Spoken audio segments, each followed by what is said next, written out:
Vi har fået lavet en helt ny fældeserie til elbiler, som består af 3 designs. Den ene af dem er Pyrxis, som vi ser ved siden af her. Vi har kigget lidt på de design trends, der er i markedet. Ikke bare i Danmark, men også i Sverige, Norge og Finland. Og så har vi kigget på, hvad kommer der fra bilfabrikkerne, hvad kommer fra andre store fældeproducenter, hvilke fæld- og dækstørrelser, som bilerne kommer med originalt. Det har vi lænet os op af. Eksempelvis en Tesla Y, som vi har her. 9,5-19. Det er også det, som man får, når man får en fælde fra os. Det sikrer selvfølgelig den bedste kørekomfort, at bilen har de samme køreegenskaber, som når det er, at man kører på sin originale fælge. Så har vi kigget på en vigtig ting som bæreevne, for at sikre, at fælgene de rent faktisk kan bære elbilerne. Det kan vi sige med sikkerhed. Det kan vores.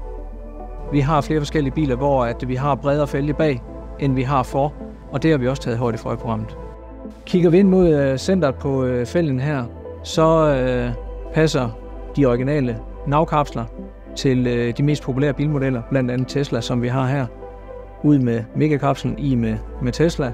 Centreringsringen, for at fælgen den sidder rigtig på nav på bilen, det skal man ikke tænke på.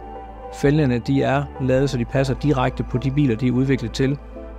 Og det samme gør sig også gældende, når vi kigger på hvilken bespænding der skal bruges. Der kan man bruge den originale bespænding, som følger med til bilen, eller man kan købe bespænding for os. Vi har det hele på lager.